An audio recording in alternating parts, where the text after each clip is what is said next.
Well, it might be 1st of March today, but it's horrible. We're getting constant downpours of sleet, probably sleet snow stuck to glass. Temperatures drop down quite a bit as well once again. So although we're approaching spring, as you can see from my breath, we're still not at a point where we want to be sowing too much. It's quite early to start thinking about growing potatoes, especially if you're going to grow them outside. But if you want to start some first earlies even earlier, then you can grow them in containers. As long as you've got somewhere to put them away from that weather. They don't want to be in freezing temperatures. So to put them in a container like this, inside a greenhouse, and then cover them with bubble wrap would work.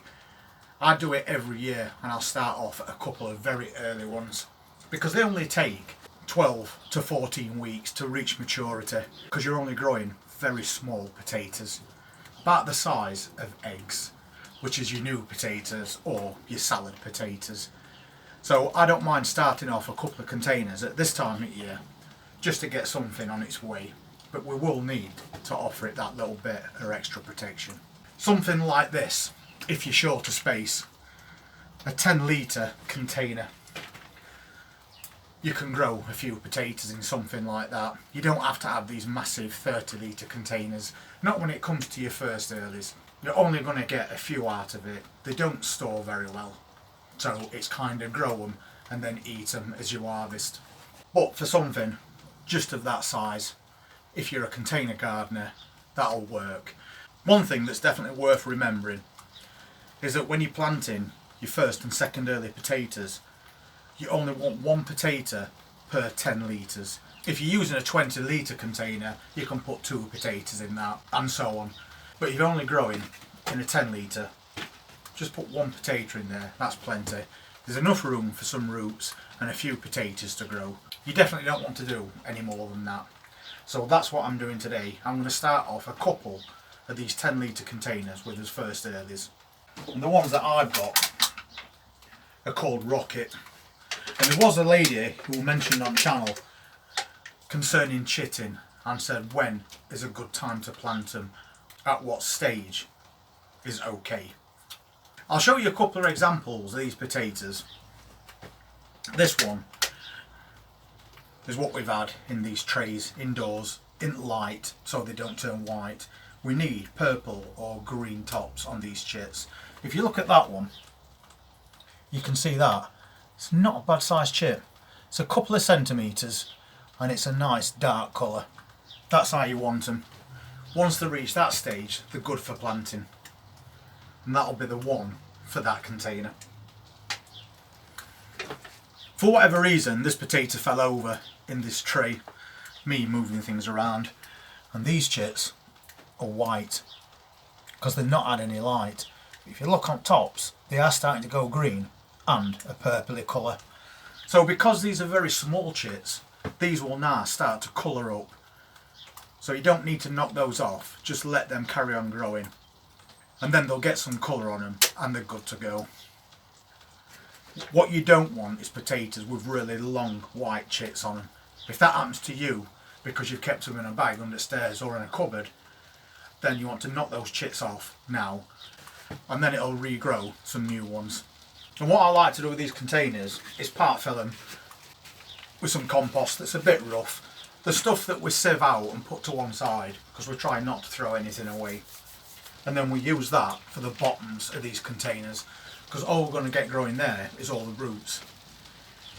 And then we'll add fertiliser to that as well, give it a good boost of nutrients just to get everything on its way. And while we're in here, I'll just give you a quick look at these onion sets that we put out.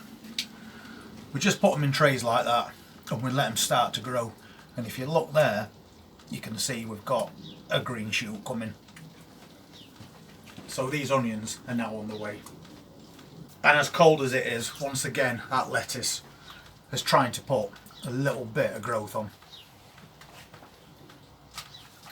Everything is going to be so slow at this time of year, and it's going to be like that probably up until end of April. So once again, a few bits and bobs at a time, offer them that protection that they're going to need, and you'll have plenty of stuff on go over the next few weeks. on that lead up to spring.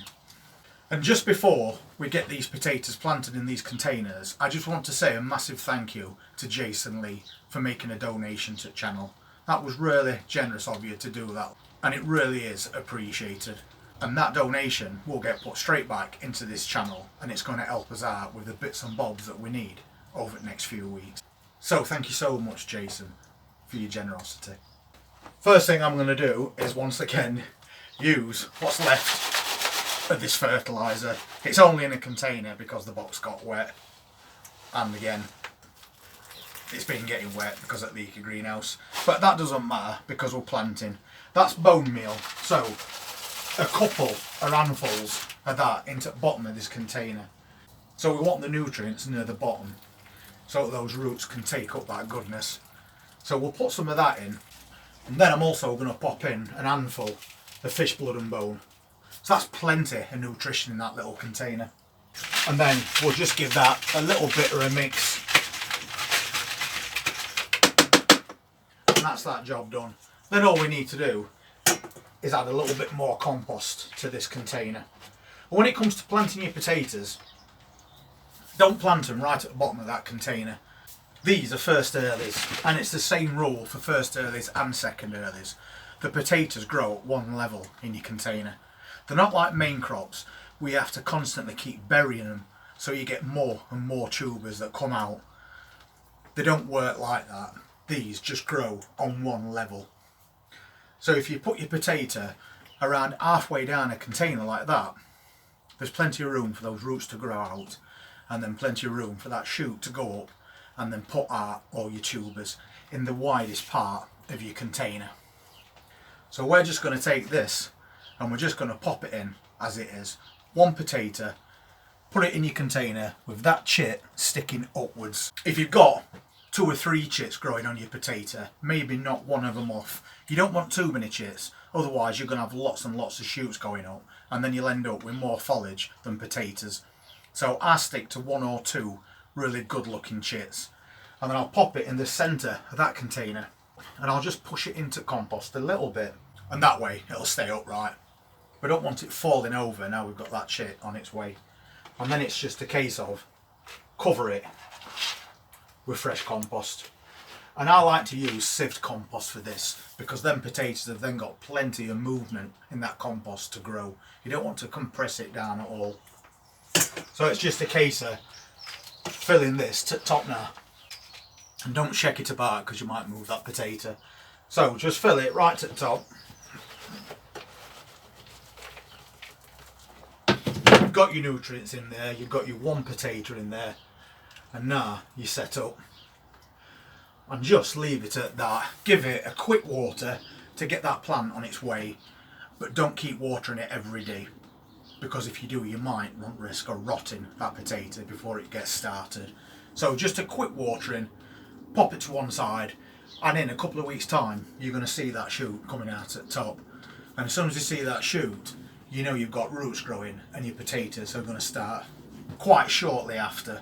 Normally when the plant starts to flower is when it starts to produce tubers. Some varieties don't flower, but pretty much all of them do. So you've got a waiting game now. Just set your containers up like that, wait for that shoot to come. And you don't want these plants being hit by a frost either, especially when that foliage comes out at the top, because if they get hit by a frost, it will turn the top of that plant black and then it will die off. So then that potato will then have to send up another chit, so you've wasted all that time chitting him in first place. So you could just wrap some bubble wrap around your container like that and then just tape it on. And you could also put some bubble wrap inside another container that same size, one that fits the whole way around, and then stand that container inside. And then you've created another layer of insulation to protect it. That's going to help keep it warm. And until you see something coming out at the top of this container, cover it up with some fleece or bubble wrap. That's all you're going to need to do. It's going to take quite a few weeks before we actually see anything happening with this container. Hopefully by then it is going to be a little bit warmer. But don't forget, for most places you won't pass your last frost date until around mid-May. So you definitely need to keep your eye on these plants and look after them. So I'm going to set a couple of these up today. And then we've got our first early potatoes on the way. If you want to start some off yourself, great. If you haven't got a greenhouse but you've got a shed, you can just pop them in a shed because they don't need any light until that plant comes out. Or a conservatory would be even better. But if you haven't got any of those things, I would suggest waiting. Don't plant any potatoes if you can only leave them outside, because they are going to suffer and you'll be pretty much not only wasting your time but wasting your seed potatoes as well. Anyway, I hope this video is proved useful to quite a lot of people, especially all those new gardeners and the container gardeners that have jumped on board this year as well. And as we approach spring, as I always say, little bits at a time are better than everything all at once. We'll gradually ease through this coming month and see exactly what we can get done. And if you're not part of the channel and you want to follow us through season, please hit that subscribe button, press that notifications bell, and I'll see you on the next one. You take care.